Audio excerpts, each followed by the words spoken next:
Bienvenidos otra vez a Noticias de la Historia.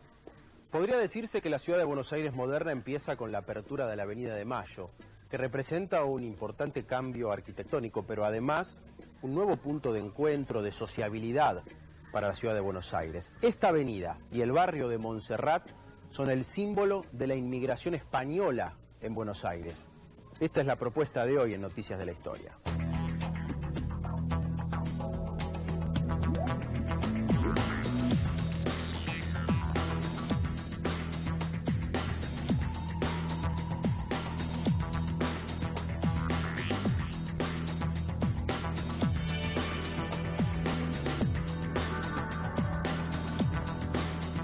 Torcuato de Alvear fue el primer intendente de Buenos Aires en 1883.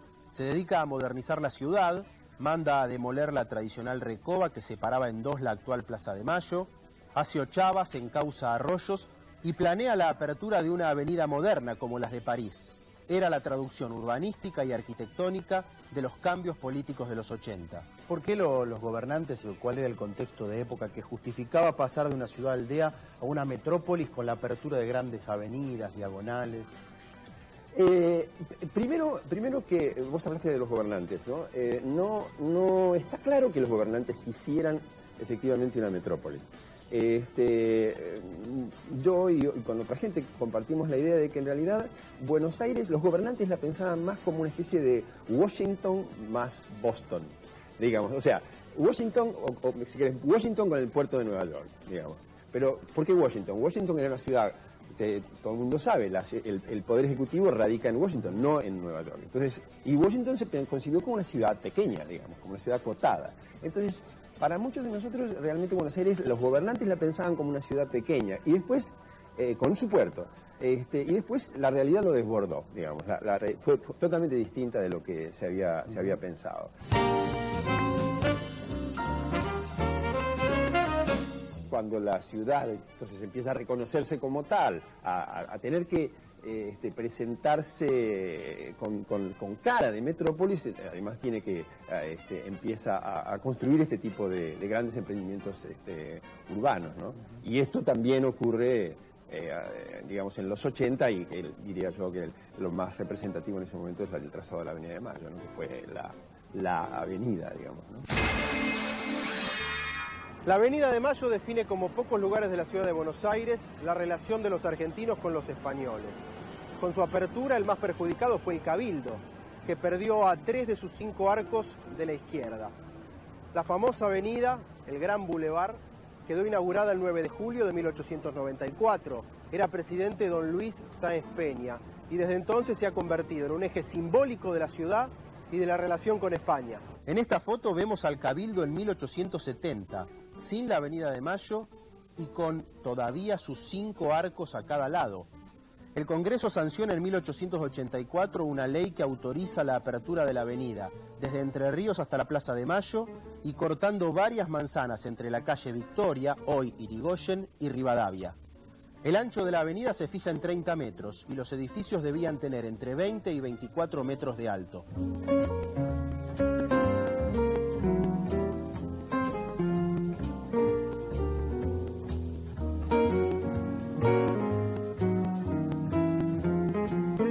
Se la conocía como el Gran Boulevard. En sus orígenes el pavimento era de adoquines de madera, lo que hacía más silencioso el tránsito de los carruajes. En su época de oro la Avenida de Mayo se destacaba por sus cafés, como el famoso Tortoni, los hoteles y también los diarios. Buena parte de los importantes diarios argentinos tenían su edificio en la Avenida de Mayo, como La Prensa, La Razón, el diario Noticias Gráficas y también el famoso Crítica de Natalio Botana.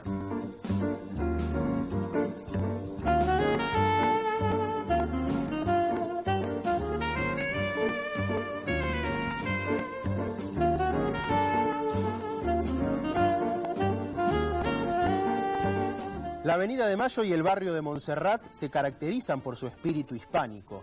Por ella pasaron inmigrantes y exiliados de diferentes épocas. Es la calle y el barrio español por excelencia. Bueno, la Avenida de Mayo es, o era a lo mejor, porque quizás ahora está un poco desdibujada, el lugar de encuentro de todos los españoles que venían a Buenos Aires. O sea, había bares donde se reunían los catalanes, los gallegos. Era el centro de reunión prácticamente de las distintas colectividades españolas que llegaban a Buenos Aires.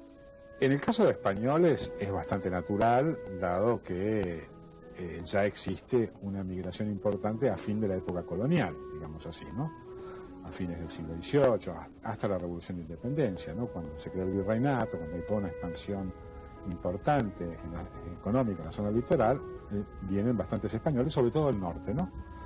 O sea, del País Vasco hasta Galicia, ¿no? De ese frente. Y luego, después de la Guerra de Independencia, los españoles encuentran como uno de los destinos posibles las viejas colonias españolas, ¿no? Entonces, una de las características de la inmigración española en su conjunto es que, por ejemplo, que no va a Estados Unidos.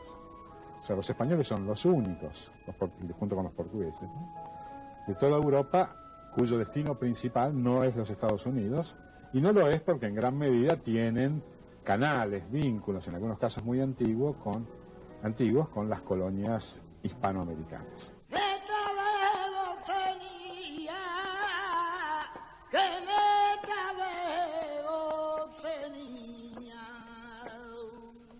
Entonces, en el caso de los españoles, más bien la pregunta es ¿por qué la emigración española de masas empezó tan tarde?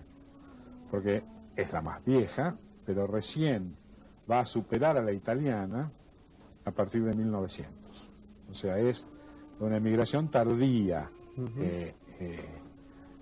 relativamente tardía, ¿no? ¿Y por qué se dio esto?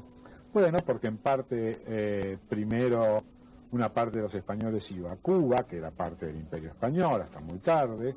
En segundo lugar, porque los españoles, en general, dentro de las migraciones europeas, se mueven más tarde.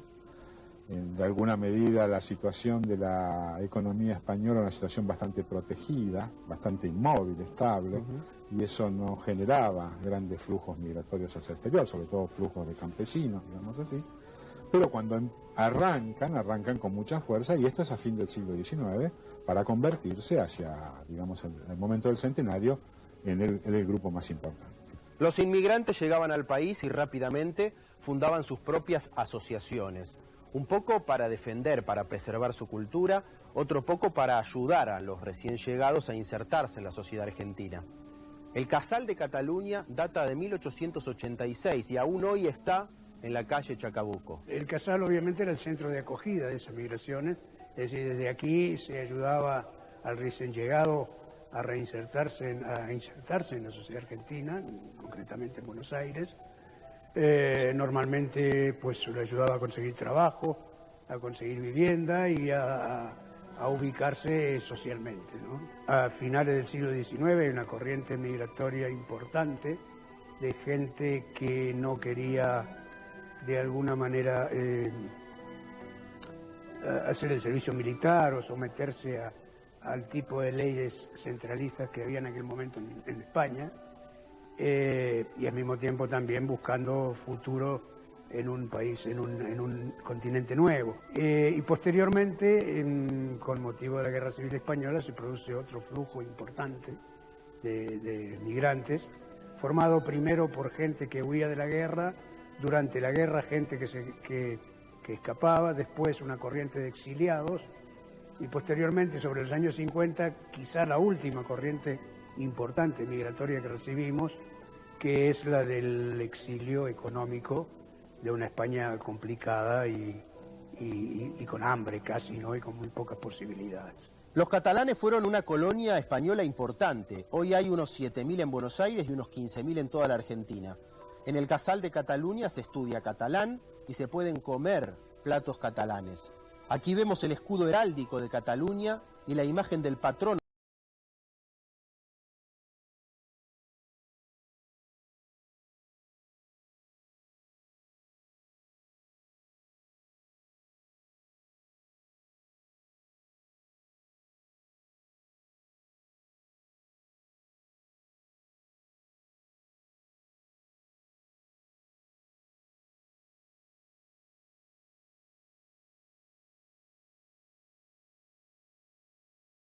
Digamos, grandes corrientes, como se producía antes, se ha mimetizado muchísimo con la ciudad y con el país.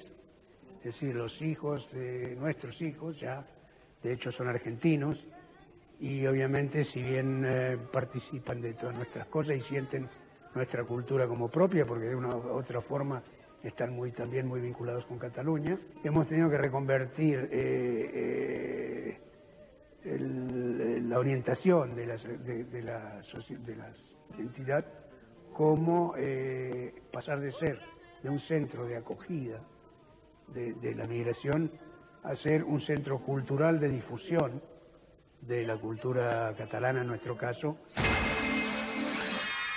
Más adelante en Noticias de la Historia, el Hotel Castelar, que durante muchos meses albergó al escritor, poeta, dramaturgo español Federico García Lorca.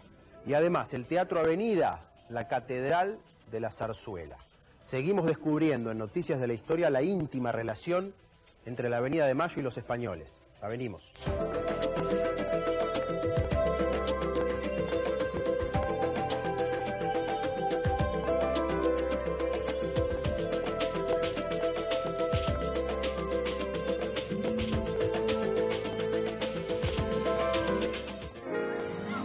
Hay momentos en la vida en los cuales es fundamental sentirse protegido.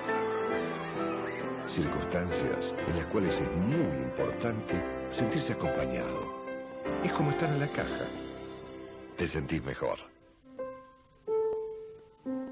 Hay cosas que no pueden esperar.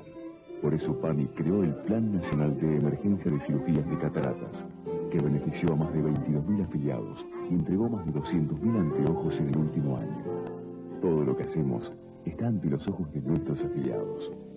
PAMI, un trato más claro. Molinos, 100 años en la mesa de los argentinos.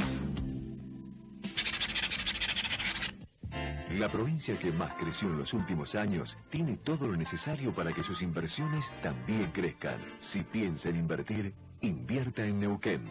Neuquén es confianza. Para promover un modelo de desarrollo industrial sustentable, la organización Techint creó ProPymes. ProPymes es el programa de apoyo a la competitividad de las pymes, clientes y proveedores de Techint. ProPymes, el compromiso de Techint con su cadena de valor.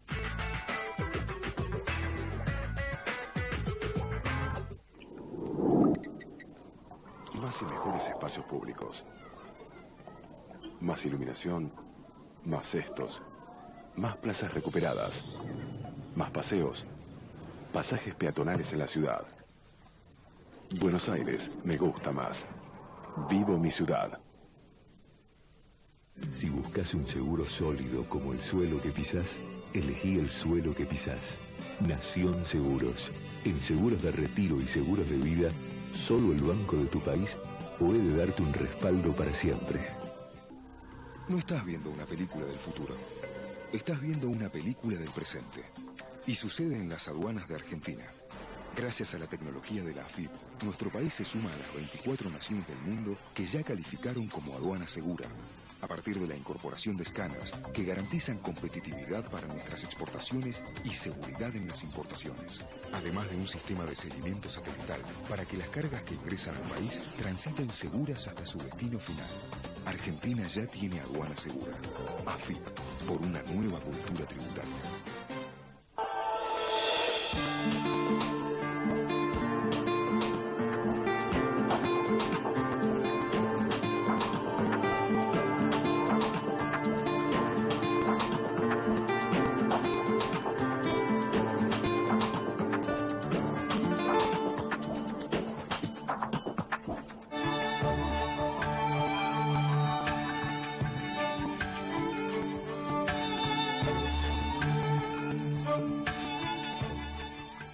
Y los chicos duermen. Las calles están vacías. La casa está en silencio. Pero vos pones TN y desatás la locura.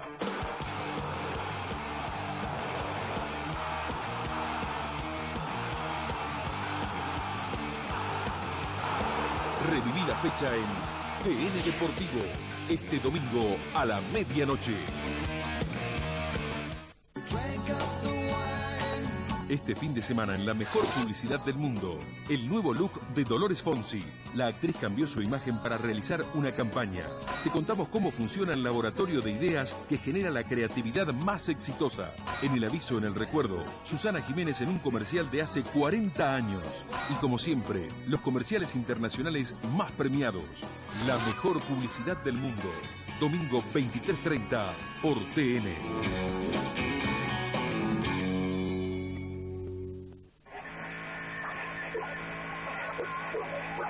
Vuelve Quilmes Rock. Vuelve el rock. Y todo el mundo saltando contento, porque allá afuera te pega el pared. Entradas a la venta en Ticketek y en los lugares de siempre. Visa y Visa Electron, tarjetas exclusivas. Invita CTI Fan. ¿Dónde vas a estar cuando explote el rock?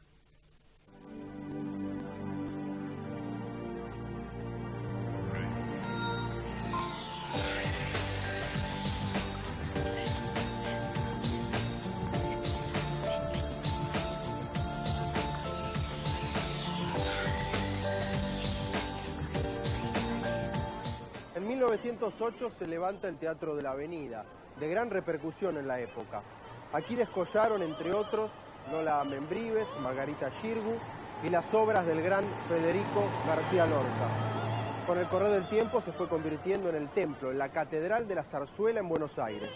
Sufrió un derrumbe parcial en 1979 y fue reconstruido a nuevo en 1994.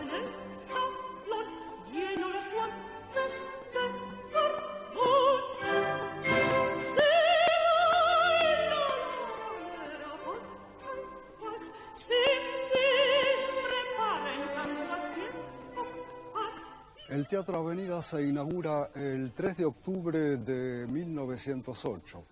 Será el año que viene cuando cumpla sus 100 años. Y en esta popular Avenida de Mayo, y el teatro se llamó al comienzo Teatro de la Avenida. Siempre se dice que es el templo de la zarzuela porque tuvo aquí grandes cantantes de zarzuela y traídos de España. Y atrayendo a un público especial y entusiasta que rememoraba su tierra. Algo particular que tenía antes era que en el intervalo bajaba un telón con la letra de lo que fuera el estribillo, ¿no? Como si era la verbena de la Paloma, bajaban la letra de las seguidillas por ser la Virgen de la Paloma, y el público cantaba en el intervalo, porque todo era entusiasmo, era toda alegría.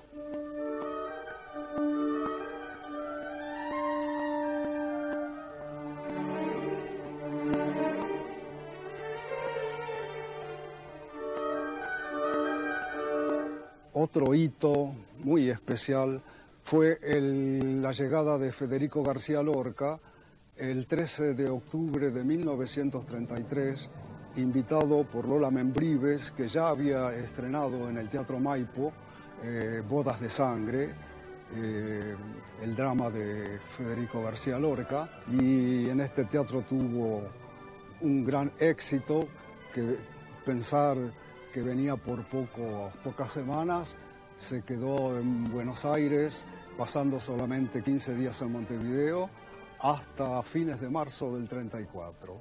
Y otro hito, luego de su presencia y de su desgraciada muerte en agosto del 36, fue cuando su obra póstuma, La casa de Bernarda Alba, que él quería que se estrenara en este teatro, y con Margarita Xirgu se pudo hacer.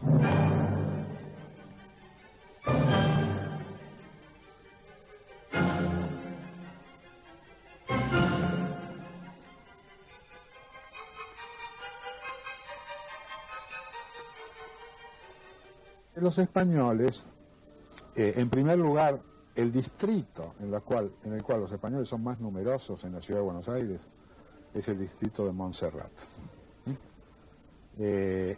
Si uno lo mira a lo largo de los censos, siempre el lugar donde hay más españoles es Montserrat. Si por ejemplo decimos 1904, el 20% de los españoles de la ciudad está en Montserrat. Hay varias iglesias que tienen que ver con santos o con nombres que son específicos de España.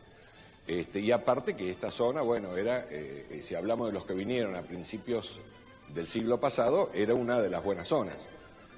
Yo creo que la segunda inmigración, la de los años 50, no se establecieron, ya que no nos olvidemos que el Casal se hizo aquí, pero en 1886, en la primera parte. Los que vinimos en la segunda, yo creo que estábamos repartidos por todo el capital, Gran Buenos Aires y muchos pueblos del interior. Fíjate que hay 14 casales o centros catalanes en la Argentina. Luego tenemos la Guerra Civil Española. Entonces, sobre ese universo ya que preexiste, encontramos que el lugar donde se instalan, por ejemplo, los republicanos españoles que tienen que exiliarse en la Argentina, el lugar donde también están los franquistas, son los cafés de Avenida de Mayo, ¿no? Algunos existen todavía, el Iberia, ¿no? Por ejemplo, el Español que estaba enfrente, no sé si existe todavía, Iberia de los republicanos, el Español de los franquistas, un hotel como el Castelar, donde residió García Lorca.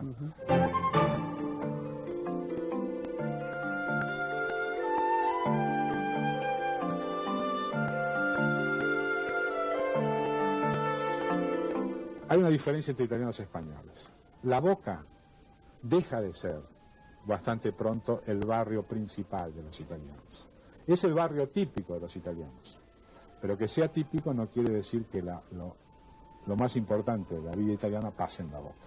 En cambio, Montserrat, digamos así, sobre todo la Avenida de Mayo, es el barrio típico de los españoles mucho más tiempo. Los italianos se van sobre todo a lo que va a ser el núcleo italiano, que es, digamos, entre Rivadavia, Córdoba, Pueyrredón y Boedo, más o menos. Ahí se va a instalar el hospital italiano, luego el club italiano. O sea, los italianos se van corriendo a lo largo, digamos, del subte A. Hacia el centro de la ciudad. Hacia el centro geográfico de la ciudad. Los españoles irradian desde Montserrat a los distritos periféricos. El Hotel Castelar es uno de los puntos emblemáticos de la avenida. Aquí funcionaba en los 30 la peña frecuentada por Alfonsina Storni, Oliverio Girondo y entre otros el español Federico García Lorca.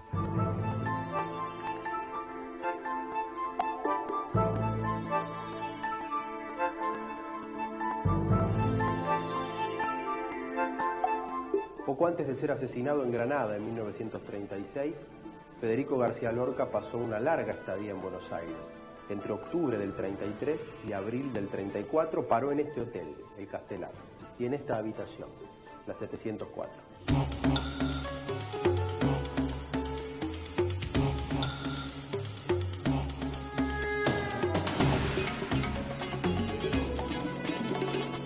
Lorca llega en octubre del 33 y se termina quedando hasta abril del 34, que era, bueno, mucho más de lo que tenía pensado quedarse. Viene a presentar Bodas de Sangre, que era, bueno, una de sus obras. Viene invitado por Lola Membrives y la obra se venía a presentar en el Teatro Avenida. La habitación de Federico García Lorca estuvo como museo por varios años, hasta que hace más o menos 3 o 4 años, conjunto con el gobierno de la ciudad, se hace un concurso escenográfico y la persona que gana hace una escenografía dentro de lo que era la habitación. Es subjetiva y bueno, está representado lo que él sentía en las obras que escribió.